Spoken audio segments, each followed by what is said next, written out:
Yo guys, balik lagi dengan Billy di sini dan kali ini kita akan mereview tentang OnePlus 11. Akhirnya OnePlus ini masuk lagi ke Indonesia ya guys. Dan saya suka banget dengan desainnya ya. Desain bagian belakang yang kinclong banget sampai bisa buat ngaca itu bener-bener wow banget. Dan juga ini sangat tipis banget ya untuk sebuah smartphone flagship di tahun 2023 ini. Selain itu layar bagian depannya itu bener-bener imersif banget karena bener-bener luas banget dan bezelnya itu tipis ya. Desain kamera belakangnya yang bundar itu juga memiliki ciri khas yang hanya dimiliki di OnePlus 11 ini. Meskipun kamera belakangnya ini besar, pada saat saya coba untuk taruh di meja yang flat itu nggak goyang-goyang ya, jadi aman dan stabil.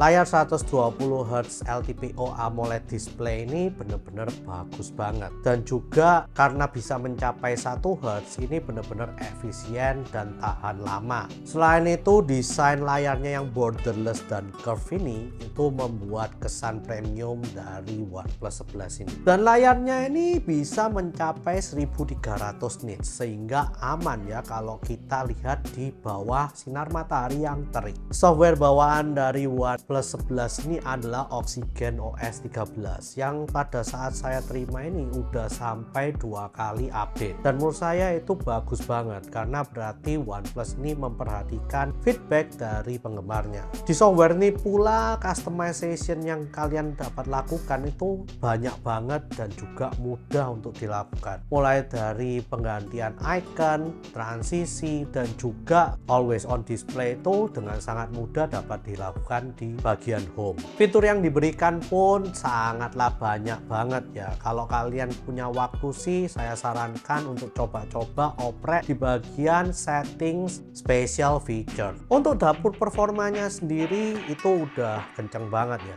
Ini menggunakan Snapdragon 8 generasi kedua yang GPU dan CPU nya itu bener-bener bagus banget. Bahkan untuk digunakan main game itu bener-bener awet baterainya dan tidak panas. Antutunya juga dapat mencapai 1,2 jutaan dibanding generasi sebelumnya yang hanya 1 juta lebihan. Lalu unit ini juga memiliki RAM 16GB LPDDR5X dan juga 256GB storage yang katanya sih UFS 4, sehingga performanya itu benar-benar kencang, mulus, dan juga nggak ada lag sama sekali. Meskipun begitu saya pernah merasakan beberapa kali ya, kalau saya memainkan game yang berat lalu saya ganti-ganti ke aplikasi yang lain, pada saat saya kembali ke game tersebut entah kenapa aplikasinya itu lumayan sering refreshnya. Selain itu performa under display fingerprintnya itu juga sangat kenceng banget dan tidak ada masalah atau kendala setelah saya gunakan sehari-hari. Untuk kameranya di bagian belakang dia menggunakan triple kamera, yaitu 50MP main kamera yang memiliki OIS, lalu juga ada 48MP ultra wide kamera, dan yang terakhir adalah 32MP telephoto wide kamera yang katanya sih optical zoom-nya hanya bisa sampai 2 kali. Tapi setelah saya coba sampai 20 kali itu digital zoom-nya itu masih bagus banget ya. Dan menurut saya juga gambar yang didapatkan itu masih cukup tajam. Lalu juga diberikan mode auto makro yang saat kita dekatkan ke objek itu langsung berubah ke makro modenya ya. Yang kalian juga bisa matikan sih kalau memang kalian nggak ingin menggunakan makronya. Dan jujur untuk penggunaan sehari-hari saya sih mainnya cuman pakai default mode saja. Yang dimana kalau saya coba sehari-hari hasilnya itu bener-bener bagus banget. Baik video night mode, video portrait, dan bokehnya pun bagus banget ya. Yang bahkan saya kadang lupa untuk menggunakan mode portraitnya itu sendiri, karena ya itu default mode-nya ini udah terlalu pintar untuk memproses gambarnya sehingga lebih bagus. Lalu dia juga memiliki kamera depan 16MP selfie kamera yang setelah saya coba videonya itu entah kenapa cuman bisa sampai 1080p 30fps. Saya nggak tahu kenapa kok nggak dikasih lebih gitu ya, padahal kan ini udah flagship CPU-nya. Meskipun begitu hasil foto dan video yang dihasilkan ini menurut saya udah bener-bener bagus banget untuk dipakai sehari-hari. Contoh video depan ya dari OnePlus. Oke, jadi ini kalau misalnya jalan Untuk tes OIS-nya langsung dari OnePlus 11-nya ya guys.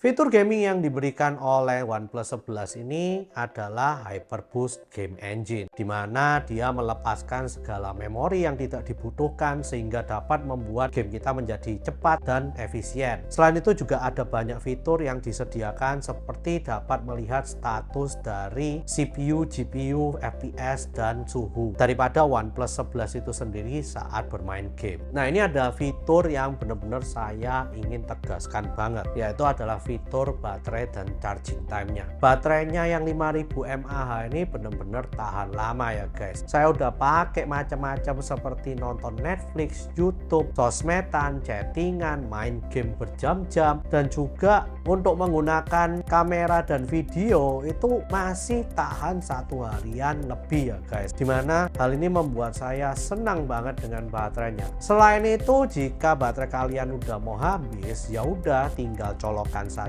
SuperVOOC 100 watt chargernya yang bikin ngecasnya itu cepet banget, yaitu hanya 25 menit bisa 100% dari 0% ya. Nah, saya sering banget gitu ya pakai di pagi hari, saya sebelum mandi saya ngecas dulu, dan biasanya setelah 15 menitan saya mandi, saya balik-balik smartphone ini udah penuh gitu ya, karena chargernya yang dewa itu. Meskipun dia juga tidak memiliki wireless charging, tapi menurut saya itu tidak jadi masalah karena ya chargernya ini benar-benar cepet banget ya untuk ngecas. Nah, untuk flagship value yang ditawarkan oleh OnePlus 11 ini juga bagus banget. 4 tahun OS update, 5 tahun security update, lalu juga Wi-Fi 7 dan Bluetooth 5.3, dimana itu merupakan teknologi paling terbaru dari peripheral tersebut. Hal ini menjadikan OnePlus 11 ini future proof banget. Selain itu adanya suara yang stereo dari Dolby Atmos dan juga slider di bagian kanannya ini, itu menambah level flagship dari OnePlus ini semakin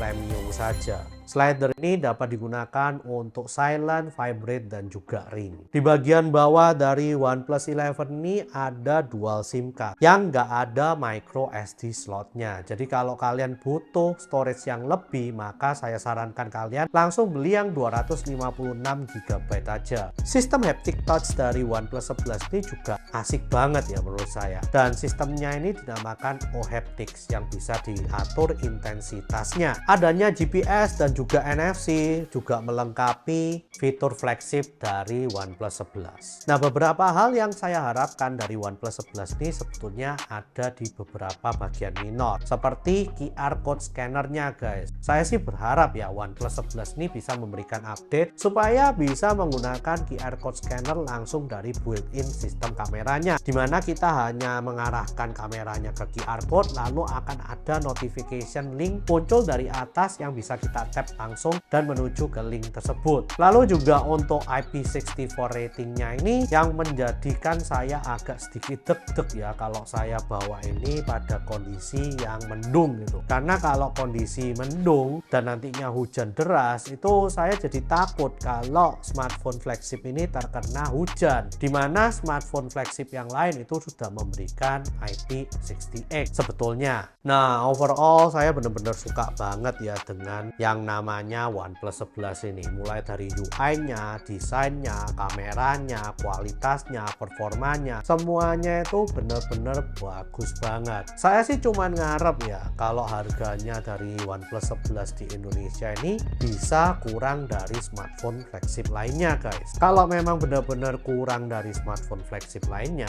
saya bisa katakan bahwa OnePlus 11 ini merupakan smartphone dengan value terbaik di tahun 2023. Please share, like, dan subscribe jika kalian suka dengan review kali ini. Komen jika kalian ingin membahas tentang OnePlus 11. See you guys di video selanjutnya. OnePlus 11 keren banget sih. Desainnya oke, kualitasnya oke, UI-nya oke. Bahkan kameranya itu bener-bener mantep banget. Flagship banget deh ini.